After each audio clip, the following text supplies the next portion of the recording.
레이크우드 교회 조엘 오스틴 목사는 한 인터뷰에서 부자가 천국에 가기는 낙타가 바늘구멍에 들어가기보다 어렵다는 성경 구절을 어떻게 생각하느냐는 질문에 믿음의 조상인 아브라함도 당대에 제일 가는 부자였다고 대답했다.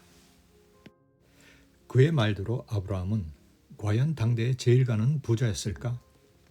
하나님은 정말 아브라함을 부자로 만들어주고 싶으셨을까? 성경은 아브라함에 대해 어떻게 진술하고 있는지 살펴보도록 하자. 창세기 15장에는 하나님이 아브라함과 언약식을 하는 모습이 그려져 있다.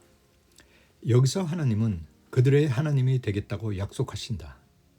그런데 이 언약식에 이상한 장면이 하나 있다. 그것은 하나님이 아브라함의 후손들에게 풍요로운 삶을 약속하시는 것이 아니라 이방 땅에서 400년간 종살이를 할 것이라고 말씀하시는 것이다. 그들의 하나님이 되겠다고 약속하시고는 종살이를 시키시는 하나님의 의도는 도대체 무엇일까? 풍요는 종종 우리를 교만하게 만든다. 그것은 우리가 하나님의 백성으로서의 정체성을 가지고 살아가는데 걸림돌이 된다. 그로 인해 하나님은 풍요가 아니라 고난을 도구 삼아 하나님의 백성을 만든다. 실제로 아브라함의 후손은 애굽의 종으로 살았다. 천한 종의 신분이기에 400년간 애굽에서 살았음에도 불구하고 그들은 애굽 사람들과 섞이지 않고 이스라엘의 정체성을 유지하면서 구별될 수 있었다. 후에 모세가 바로에게 이스라엘을 이끌고 나가겠다고 말했을 때 바로도 쉽게 그들을 구별하고는 거절했다. 모세에 의해 애굽을 탈출한 이스라엘 백성은 드디어 자유의 몸이 되었지만 그들을 기다리고 있는 것은 풍족한 삶이 아니라 광야의 고달픈 삶이었다. 40년간 광야에서의 텐트 생활, 매일 똑같은 음식, 충분치 않은 물과 고기, 이것은 풍요와는 거리가 먼 삶이었다. 마침내 광야 생활을 끝내고 그들은 가나안 땅에 들어갔다. 가나안 정복 전쟁을 마친 후 정착 생활을 앞두고 여호수아는 백성에게 이 땅에서 하나님을 섬길 것인지 아니면 바알을 섬길 것인지 선택할 것을 요구한다. 이에 이스라엘은 오직 하나님만 섬길 것을 맹세한다. 그런데 이스라엘 백성은 가나안 땅에 정착하자마자 하나님만 섬기겠다는 약속을 헌신짝처럼 버리고 가나안 땅 풍요의 신인 바알을 섬긴다. 하나님과 함께했던 40년간의 기억을 다 잊은 것일까? 어떻게 그렇게 빨리 하나님을 버리고 바알을 섬길 수 있었던 것일까? 그 이유는 간단하다. 애굽의 종살이와 광야 40년의 생활에 지친 그들은 풍요롭고 안정된 삶을 원했다. 그들은 가나안 사람들의 풍요로운 삶을 목격했다. 하나님께 가나안 사람들이 누리는 풍요를 그들에게도 주시기를 기도했다. 그러나 하나님은 그들이 수고한 만큼만 공급해 주셨다.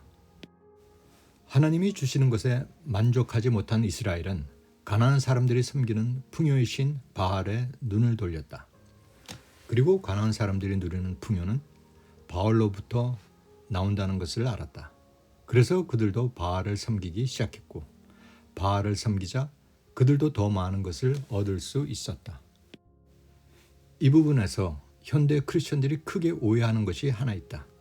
그것은 우상은 아무것도 아니다라는 것이다. 우리는 우상은 거짓이기에 아무것도 우리에게 줄 수 없다고 생각하지만 실상은 그렇지 않다. 우상은 사람들이 원하는 것을 준다.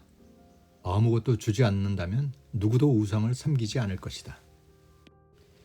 이스라엘 백성은 바알을 섬김을 통해 가나안 사람들처럼 풍요를 얻었다. 그래서 하나님께 그렇게 혼나면서도 바알 숭배를 포기할 수 없었던 것이다.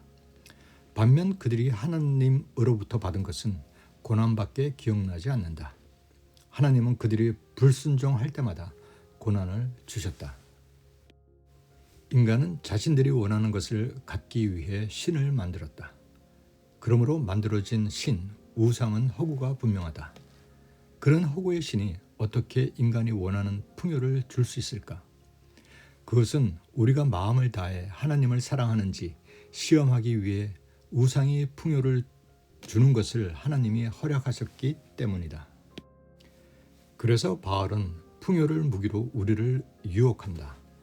바알은 우리의 노력만으로는 풍요를 얻을 수 없다고 속삭인다. 바알을 섬겨야 풍요를 얻을 수 있다는 것이다. 바알의 이런 형태는 현대의 만몬에게 이어져 많은 크리스천을 유혹한다.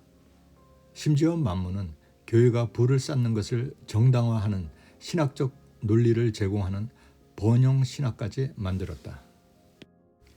번영 신학은 크리스천들이 물질적 풍성함에 복을 얻는 것이 하나님의 뜻이라고 주장한다. 그러나 아브라함과 그 후손의 경우에서 보았듯이 성경은 이를 지지하지 않는다.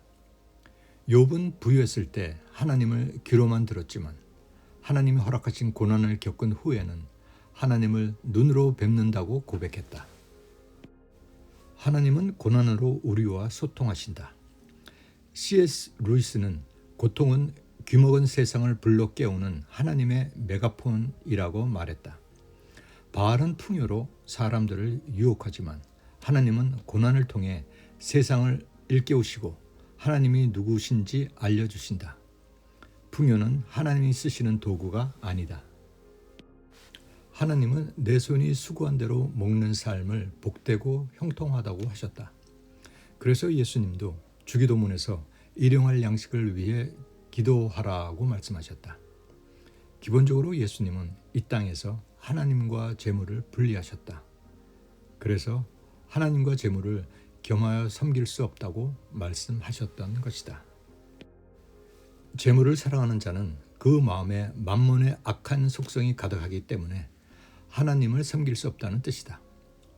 이 말씀은 가나안 정착 전에 이스라엘 백성에게 여호와 하나님과 바알 중 하나를 선택하라는 여호수아의 요청과 뜻을 같이 한다. 바알을 섬기면 악이 깃들기에 결코 하나님을 섬길 수 없다. 이것은 하나님과 바알을 적당히 함께 섬길 수 없다는 말이다. 사실 구약시대 이스라엘은 하나님과 바알을 동시에 섬기는 혼합주의 형태의 신앙을 가졌다. 그 결과 그들은 하나님께 희생제사를 드리면서도 그들 손에는 피가 가득했고 하나님 목전에서 악행을 서슴지 않았다. 결국 하나님은 더 이상 헛된 재물을 가져오지 말라고 명하셨다. 현대에 와서 번영 신학을 추구하는 메가처치도 이스라엘과 똑같은 악을 저지르고 있다. 메가처치는 돈을 사랑하기에 만몬을 섬기고 있다. 그래서 교회의 건물을 크게 짓고 번영 복음을 설교한다. 그러나 그들 마음에는 탐심이 가득하다. 탐심은 우상 숭배이기에 그곳에 하나님은 안 계신다. 서두에 언급한 대표적인 번영 복음 설교자인 오스틴의 아브라함 얘기로 돌아가 보자. 당시 아브라함은 목축과 은금은 있었을지 모르나 당대의 부자로 안락하게 살았다고 말할 수 없다. 왜냐하면 그는 머물 집이 한 채도 없어 텐트를 치고 살았고 땅 한 평도 살 수 없는 나그네였기 때문이다. 당시 나그네는 땅에 대한 권리가 없는 천대받는 존재였다. 살아생전에 아브라함이 소유했던 땅은 가족의 무덤으로 쓰인 땅이 전부였다.